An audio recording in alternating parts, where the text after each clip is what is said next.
representantes o responsables. A partir de este momento, las informaciones que son noticia toman el protagonismo. Comienza Informe RCR. Muy buenos días, amigos que sintonizan a esta hora Radio Caracas Radio. Sean bienvenidos a su informe RCR matutino. Trabajamos para ustedes en la gerencia general de la estación Jaime Nestares, en la gerencia de producción Wilixa Arcaya. En la producción de este espacio están Génesis Rodríguez y Valesca Torrealba. En los controles César Arteaga y detrás de los micrófonos Marilia García. Recuerden que nos pueden sintonizar en vivo a través de nuestras redes sociales en Twitter por @RCR750. También buscarnos en nuestro canal en YouTube colocando RCR750 y a través de nuestra página web rcr750.com. Bien, amigos, comenzamos este compacto informativo destacando que el proceso de vacunación contra la COVID-19 organizado entre el Colegio de Médicos del Estado Lara y las autoridades sanitarias de la región se encuentran actualmente paralizado. Así lo denunció el doctor René Rivas, quien es presidente de la mencionada asociación gremial. El doctor René, en entrevista ofrecida al diario El Impulso, relató que desde hace semanas el Colegio de Médicos ha venido trabajando junto a las autoridades regionales para lograr una mayor fluidez en el proceso de vacunación y poder inmunizar tanto a médicos de libre ejercicio como a los profesionales jubilados y de tercera edad. Hasta el día de hoy no se ha completado el 100% de la vacunación del personal de salud del sector público. Solo los centros Centinelas y algunos centros de salud de alta envergadura, Hospital Central Universitario Antonio María Pineda con un 75%, Hospital Luis Gómez López con apenas un 25% y Hospital Pastor Oropesa con tan solo un 20%. No hemos visto más acciones por parte de las autoridades en querer cumplir con este procedimiento que es de obligación nacional e internacional. Por su parte, la ONG Médicos Unidos en Carabobo alertó sobre el colapso de los hospitales Centinelas y resaltó el estado precario en el que se encuentran todos los centros de salud de la región, donde la ocupación de las camas es casi de 100%.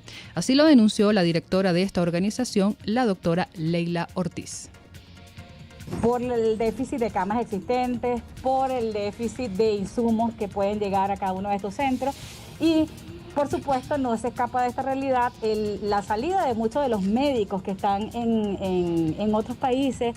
Hay muchos médicos que tienen que trasladarse a atender esa emergencia y probablemente por el mismo déficit de personal que existe, pudieran de pronto no abandonar, sino de tener un poco menos de atención en esas áreas que antes eran de mayor prioridad. Un área de emergencia, un área de cirugía. Por otro lado, tenemos que Nicolás Maduro aseguró que para este mes de mayo llegará a Venezuela un importante lote de vacunas contra la COVID-19. Estamos en el mes de mayo y llegarán un número importante de vacunas, a pesar de los pesares, a pesar de la escasez de las vacunas en el mundo y de la persecución que hay contra Venezuela. Así lo dijo Maduro. Maduro también expresó que en el país está en un nivel importante de control de la segunda ola de la pandemia del coronavirus, en el que han mejorado los tratamientos para toda la población venezolana. Por su parte, la presidenta de la Sociedad Venezolana de Infectología, Patricia Valenzuela, informó que según reportes de los hospitales públicos y privados de la Gran Caracas, no se han realizado pruebas para detectar posibles casos de COVID-19. Valenzuela añadió que esta situación se ha mantenido en las últimas 4 semanas debido a que el material para tomar la muestra no se comercializa y dejó de ser distribuido por los entes sanitarios. Y pasamos a otras noticias, y es que el gobierno de España considera que la inclusión de 2 opositores en el nuevo Consejo Nacional Electoral de Venezuela supone un primer paso al que deberán seguir otras medidas que lleven en última instancia al país a la celebración de elecciones libres y justas. En este sentido, el analista político venezolano, residenciada en España y exdiputada del Congreso Español, María Luisa Alonso, señaló que la comunidad internacional, y en este caso la posición de España, es seguir intentando buscar una estrategia democrática para que la salida de la crisis venezolana. Sin embargo, resaltó que para los organismos como la Unión Europea, la administración de Maduro ha perdido credibilidad. Lo que sí te dicen en Petit Comité, fuera de cámaras, y de los micrófonos, es que es una situación muy complicada, sigue siendo una situación complicada y que sobre todo ellos no pueden mostrar una situación de inmovilismo, de decir que nada sirve, porque llevan años apostando por un diálogo y por elecciones democráticas y libres en Venezuela, pero lo cierto es que la credibilidad de la dictadura en todos los procesos que se han abierto a lo largo de estos años para realmente conseguir esas elecciones, siempre, como siempre, han caído en la mentira, en una estrategia de distracción por parte de la dictadura. Ya no tiene mucha credibilidad estos procesos. Siguen atentos, siguen buscando esa vía de entendimiento para llegar a unas elecciones realmente con todas las garantías democráticas, pero la credibilidad del régimen no les permite hacer grandes aspavientos. María Luisa Alonso, en declaraciones dadas hoy en RCR, destacó que la comunidad internacional sigue insistiendo en que en Venezuela exista un diálogo donde participen todas las partes sin excepción y se pueda llegar a un acuerdo nacional.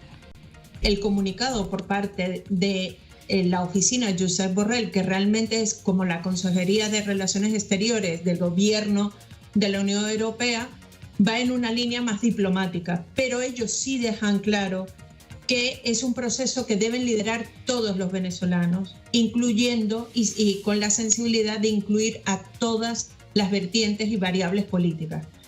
Yo estoy de acuerdo con Dita en el sentido de la Unión Europea tiene que seguir exigiendo que el proceso del diálogo sea realmente de concordia, de entendimiento entre todos los actores políticos, llegando realmente a una situación o a un Consejo Nacional Electoral o un proceso electoral que finalmente tenga garantías democráticas. Las intervenciones que he escuchado, más la información que tengo, lo que te decía, off the record, es que, claro, el nombramiento de este CNE se ve como un primer paso, un gesto, pero evidentemente el Consejo Nacional Electoral no garantiza per se que haya unas elecciones con todas las igualdad, concurrencia y todas las garantías democráticas para que todos los partidos políticos y todos los venezolanos dentro y fuera del territorio puedan votar. Por su parte, Sadio Garavini, embajador de Venezuela y especialista en ciencias políticas, afirmó hoy en RCR que la supuesta unión de la oposición y el oficialismo en la nueva designación de la directiva del Consejo Nacional Electoral es una estrategia de Maduro para hacer ver a la comunidad internacional que hay una unión y entendimiento entre las partes. Hay que poner de lado el hecho de que efectivamente las dos personas nombradas del lado, digamos, de la oposición, entre comillas, son personas decentes, respetables y de buena fe. Yo creo sinceramente que están de buena fe, Picón y Márquez. El problema es que mucha gente no entiende que el esquema, la estrategia de la oposición, que está de acuerdo con este nombramiento y dice que es un primer paso hacia una salida democrática de una forma gradual, es la estrategia que se adoptó por años desde, vamos a decir, el 2004, 2005 de la oposición, de buscar los espacios, las rendijas que permitieran fortalecerse y ir adelante en el modelo electoral. Bueno, esa estrategia fue muy exitosa. Efectivamente, en 2015 la oposición ganó las 2/3 partes de la Asamblea Nacional. Sadio Garavini recalcó igualmente que desde 2015 el régimen de Nicolás Maduro no juega limpio en materia político-electoral y por ende los venezolanos no pueden esperar un cambio en el país. La gente debería entender que la idea de tener un CNE 3-2, también eso hay que recordar, ya existió No sé si se acuerdan los venezolanos, porque desgraciadamente la memoria es corta, pero en el 2004-2005 hubo un CNE presidido por un señor Carrasquero, que era 3-2. Había dos de la oposición, uno de ellos era Ezequiel Zamora, no recuerdo el segundo nombre, pero eran personas muy serias, decentes, y representaban a la oposición adecuadamente. ¿Qué sucedió? Que la mayoría de 3 en el CNE hizo lo que le dio la gana, y a los 2 de la oposición no les quedó más remedio que renunciar. Bueno, eso podría repetirse de nuevo. Yo quiero ver, y recordemos que en esa época la estructura burocrática técnica interna del CNE era mayoritariamente profesional. Eran funcionarios que trabajaban desde décadas en el CNE. Ahora eso ya no existe. O sea, toda la estructura interna, burocrática, técnica del CNE, que en fin de cuentas la que hace el trabajo. Y pasamos a la materia económica, y es que el Observatorio Venezolano de Finanzas aseguró que la actividad económica venezolana subió 18,9% en comparación con el último trimestre de 2020. Sin embargo, en términos interanuales presentó una caída de 33,7%. En este sentido, el economista José Guerra explicó que debido a la dolarización que se mantiene en el país, es que se ha logrado cierta estabilidad económica en Venezuela. En el primer trimestre hay una recuperación de la producción petrolera respecto al cuarto trimestre. No obstante, cuando lo consideras contra el primer trimestre del año pasado, la caída de la producción petrolera es ese monto que está allí reflejado. O sea que no hay recuperación respecto al primer trimestre. Ahora, en el cuarto trimestre fue tanta la caída, sobre todo en noviembre, que la recuperación de enero, sobre todo de febrero y de marzo, se ve como una gran recuperación. Respecto al cierre del año pasado, pero no con respecto a enero. La dolarización ha jugado un rol, digamos, de facilitar las transacciones, porque los medios de pagos en bolívares hay muchas dificultades, y la dolarización transaccional de la economía a través de la compra y venta de bienes, no de crédito, sino por transacciones asociadas a la compra y la venta, efectivamente ha significado un alivio para la actividad económica, que de otra manera no hubiese mostrado esta ligera recuperación que estamos viendo. Es hora de hacer nuestra pausa comercial. Al regreso seguimos con más de este compacto informativo. Usted escucha Informe RCR por su 750 AM. Puedes seguirnos en nuestras redes sociales.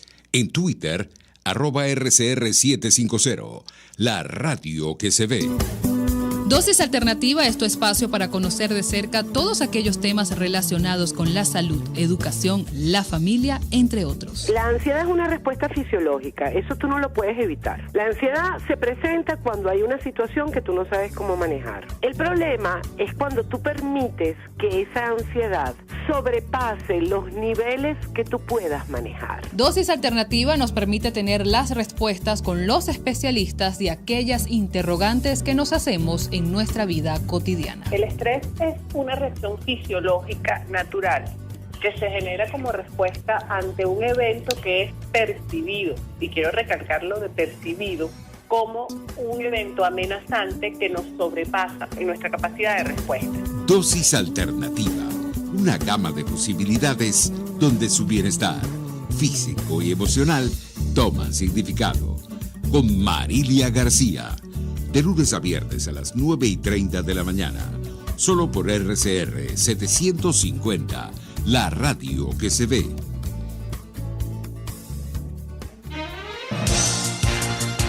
Les estamos presentando Informe RCR, el compacto informativo de esta hora, solo por RCR 750 AM.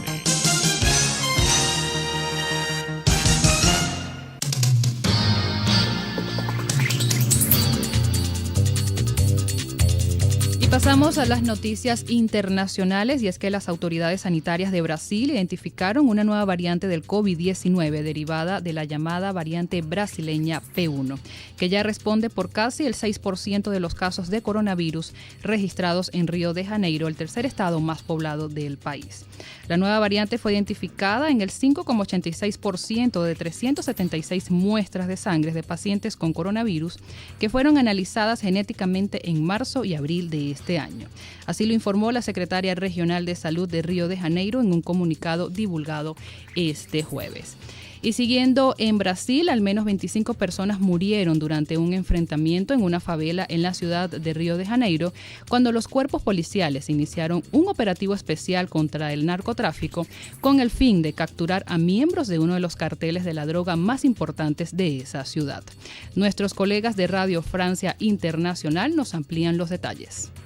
Yacaceriño, considerada una base del Comando Vermelho, Comando Rojo, principal organización narcotraficante de Río, se convirtió en un verdadero campo de batalla con intensos tiroteos y helicópteros sobrevolando la zona. La muerte de un policía baleado en la cabeza prácticamente al inicio del operativo la habría convertido en una vulgar operación de venganza, según la coordinadora de la red de observatorios de seguridad pública. Líderes comunitarios que pidieron no ser identificados aseguran que muchos cuerpos fueron sacados de la favela en un camión de la policía. La ONG Human Rights Watch urgió al Ministerio Público a asegurarse de que la policía preserve el lugar de los hechos sin mover los cuerpos hasta concluir la investigación, ya que ha detectado graves faltas en otras investigaciones de muertes causadas por agentes policiales de Río. La policía, por su parte, confirmó el balance de 24 sospechosos y un policía muertos y aseguró que los protocolos antes de abrir el fuego fueron respetados. En otras informaciones tenemos que China aseguró hoy que es altamente improbable que los restos del cohete que está fuera de control causen daños en su regreso a la Tierra y afirmó que estos se desintegrarán durante su reentrada a la atmósfera. El ministro de Exteriores chino insistió que aunque lo más probable es que no sea peligroso, China está presentando mucha atención a la reentrada del cohete a la Tierra. Y pasamos a las noticias deportivas y es que el Toronto Football Club presentó oficialmente este jueves al venezolano Jefferson Soteldo como su nuevo jugador.